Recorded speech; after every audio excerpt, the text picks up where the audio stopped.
What's up, guys, and welcome to a special edition of Kisty's Lounge, guys. Today we're not in Kisty's Lounge.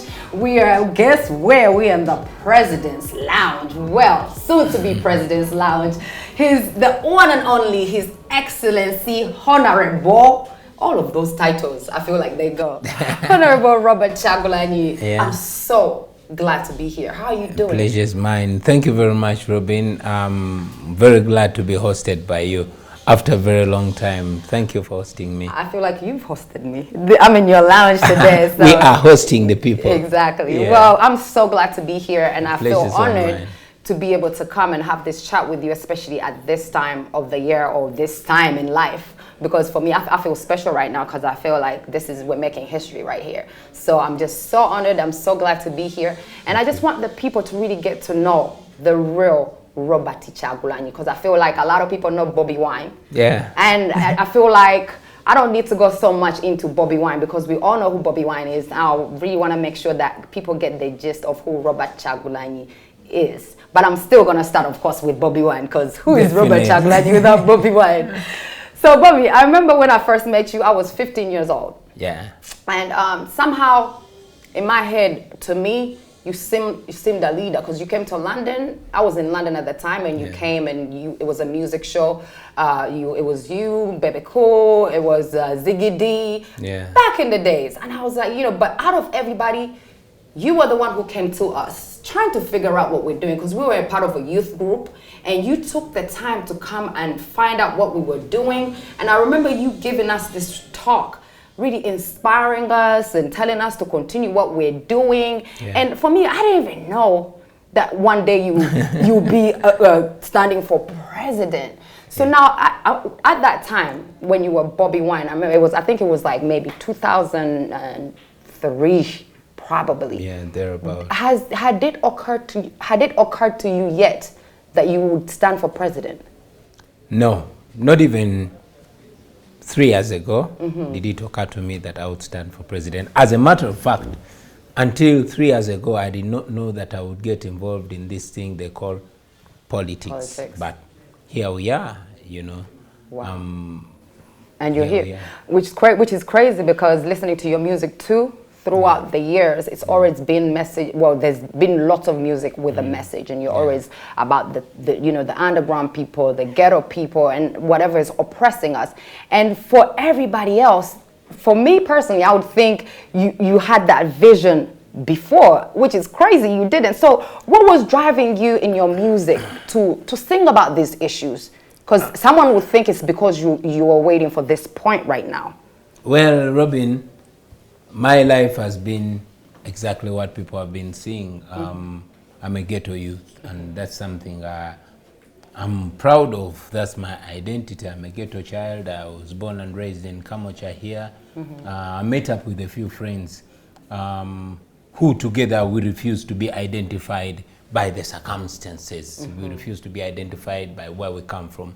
We decided to be identified by what we think, but by what we envision. So we got together with friends and started singing. But again, like until we met in London, and then thereafter, our music was about identifying ourselves, about sending out a message. I've said it before, and I'll say it on this show, that I got into music not because I wanted a lot of money. I could have made money anyway. Yes. Not because I had an amazing voice. I'm not sure I have the best voice, but because I had something to say. I had people to represent. I had issues that I wanted to speak out through my music. And our music has always been expression and, presenting our identity. I am this bad man from Kamocha. Yes. That is us. Yes. So it is through music that we've been presenting ourselves. However, we've been having challenges that we've been wanting to talk about, and indeed, we've been talking about them until there came a time where we could not just continue talking, but we had to act about them. Right. And that is 3 years ago. I was chatting with my brother and friend Nubian, and we are like, hey, wait a minute. We've been like all our youthful life dismissing politicians, complaining, and disentangling and disassociating ourselves with politics or the way we are being governed. But hey, when is this going to stop? How about we get into there and change it from there? Yes. And fast forward, here we are. I ran for MP. We won overwhelmingly with close to 80%. But again, that was not enough, because when I got into parliament, oh man, it was a whole lot of mess. And I said, wait a minute. If it can't be changed in parliament and it's changed in state house, we'll go there. Like I said before, they did not allow the parliament to come to the ghetto, but the ghetto decided to go to the parliament. And we realized ghetto affairs wouldn't be addressed in the parliament. So right now the ghetto is going to the state house. Right, right. That's what's up. So now, going back to the music, while you were doing all this music, and you know, you're seeing politics, and you're singing about all these issues that are going on. The topics that were in there. So were you just, because for me, I really want to base on this, because for me the music is what got me to fall in love with Bobi Wine music, because again, it was purpose driven. Yeah. So now all these issues that were in your music, how do you see yourself attacking every single, because there's so many issues in there and so many issues that you're gonna have to deal with. Yeah. So now how are you going to bring your music out of how you, because your music is what makes us love you. We don't know Robert Kyagulanyi, we know Bobi Wine. Is your music that makes us love you. So how are you going to take whatever message that's in your music and put it in your actions? Well, music is the verbal part of us. We artists are like journalists. We're like public commentators. We're like painters, artists, cartoonists. I'll borrow words of one great artist from Acholiland. His name was Okot Pibitek. This guy died, I think, before I was born. He died in 1980, so I'm told. But he one time said, we artists are mirrors of society. We only reflect what's happening in society. Exactly. So my music for a long time was a simple reflection of what's going on in our society.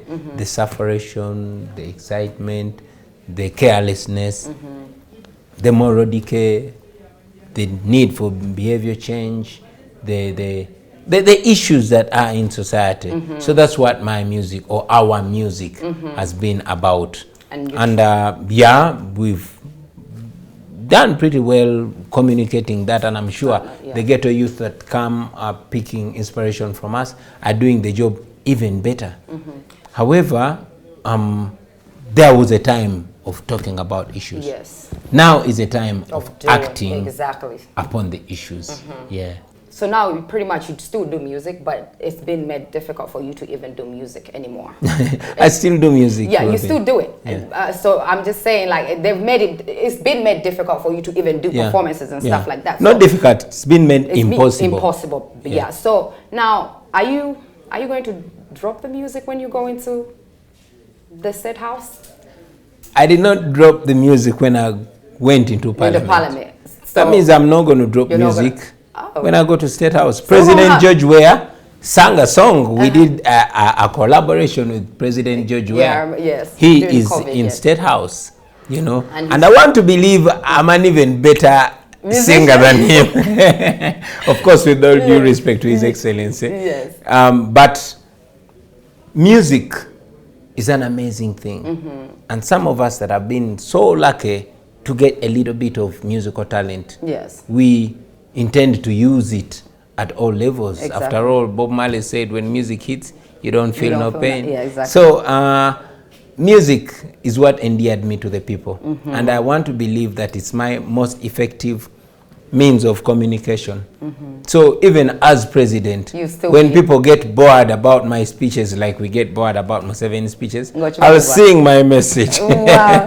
I really love that answer, and I wanted to hear that answer, because I was wondering, I'm like, what, is he still going to do music? Because really, a lot of us still love your music, and the fact that it still spreads a message, I feel like it's only right that you continue with that music. I'll definitely continue the music. So now, moving on.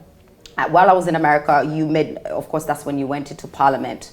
and we saw so many things going on, and I have to say the most famous thing about Ugandan parliament is the fight. It's that fight, crazy. Right? Now, I have to talk about that fight because a lot of my fans are not Ugandan, but they do know Uganda because of that fight. Wow. A lot of them used to know Uganda as Idi Amin. People will ask me, Uganda, Idi Amin?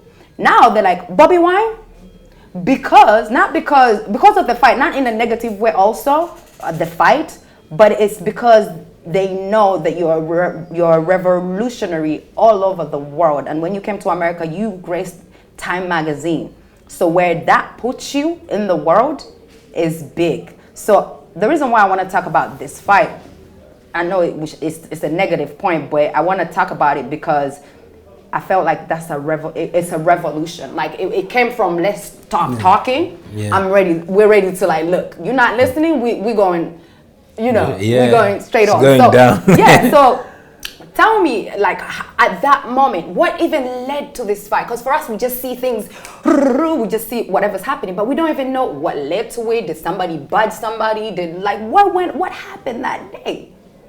Well, for starters, I hate to remember it. And again, I'm sad that Uganda as a country is known mainly for the wrong things. Exactly, yes. The dictatorship of Idi Amin, the atrocities of Yoweri Museveni, and now the absolute abrogation of our constitution. Exactly. The attack on the parliament and things of the kind. I'm not proud as a Ugandan to be talking about my country and having to talk about those issues. But again, it's such pain that opens our eyes to wider things. Now, this is how it happened. I'm not a violent person.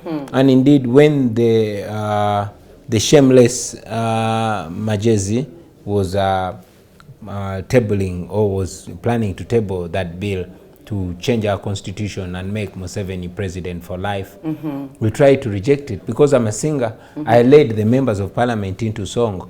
We sang the national anthem over and over and over and over and over again, to block that. And yes, it had picked momentum. That is when the SFC, that elite military group that guards Museveni, it was commanded by his son then, raided parliament, beat up everybody, the Honorable Namboze. So they caused the ruckus? They caused the ruckus. They started beating up everybody. Honorable Namboze has never recovered from that. She broke her spine. Honorable Zake was almost recovering until they repeated the same thing again.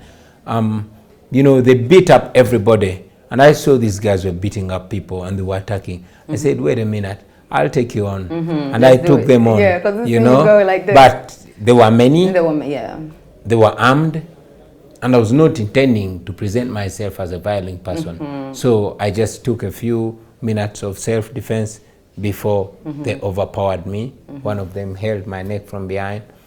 And the rest is the sad story that happened. They tortured us, they detained us, only to release us later, without charge. But sadly, they succeeded in abrogating our constitution. And that is why we're still grappling with the same dictator. Yeah. Okay. So it's really important for me because I don't like people to have that image that, they don't know how this fight started or what even happened, because a lot of our people don't read news, so they don't really follow what happened. So I wanted to clear that to show that, who we dealing with here. He gonna go on the road with that. Yeah. All right. So now fast forward. When I was in America, you came to Harvard and you were doing something at Harvard. I want you to talk the people through the course you did at Harvard, because we're hearing all this credentials and all this, but when you know somebody, you do research. Or if you want to know somebody, you got to do research. I know you went to Harvard for education. You went there, you did something there, you have your McCary University degree. So I just wanted to add on to the Harvard thing, because that's a step higher. Thank you very much. I'm not an elitist person, and I'm not the kind of person that wants to be defined by my academic qualifications, whatever level they are. No, I would rather be identified as the ordinary citizen that I am, yes, as the ghetto youth that I am, yes, because I want to be representing the original me. I want to be representing where I come from. I am here not because of the so-called elites of this world. I'm here because of the ghetto people that put trust in me and say, Bobby, go there and say that stuff to those people. But anyway, I went to school like any other ghetto child. Of course, my education was full of challenges. I went to more than 8 schools for primary, and I went to more than 6 schools for secondary. Not because I was dense in class, not because I was stubborn, no, but because of the challenges that we go through every day. My mama was a nurse, and she kept being transferred. And I mean, every year that I finished in a school and there was no school fees because my papa was in jail, I would go to another school. So that's how I completed my primary school and secondary school. And a few times, because I was a good performer, you know, I would skip classes. For example, I did not study P6. I just went straight to P7 from P5, and you know, did my exams. And yes, many times I'm this kid that never used to go to school with shoes. But because my mama was a nurse, she would tie my toe with plaster to explain to the teachers that I'm not wearing school shoes, not because I don't have them, but because my toe is sick. But the reality is that I never had the shoes. Anyway, I managed to go through. I mean, every once in a while you go to exams, you have to explain to the teacher that you're only late to pay school fees for one reason or another, and going to an exam an hour late, missing some exams, etc, etc. But somehow, by the grace of God, I managed to make it to university. I was admitted to study social sciences, and I only did it for a year and a half. But because it was private sponsorship and I could not earn that money, I had to use my talent. I reapplied again and studied music, dance and drama. And that one, by virtue of my talent, I was admitted on government sponsorship. That's how I managed to graduate then. And I went to work. I went into the world. I loved academics, but I couldn't afford it. It's much later when I even have children that are enrolled again to law school. And I'm still pursuing my law degree, but because of the challenges that I'm going through by virtue of the struggle that I got involved in, I'm still having challenges. That's why I had to also ask for a dead year. So going to Harvard was among the things that came with my leadership and with the appreciation internationally. So I was admitted to the Harvard School of Leadership, and I did a short course. It's called Leadership for 21st Century. It was such an honor. I mean, it's only those so-called elite that go there, but I was there, and to the ghetto youth, I want to tell you that there's nothing so different about Harvard. It is just your confidence that will take you anywhere you want.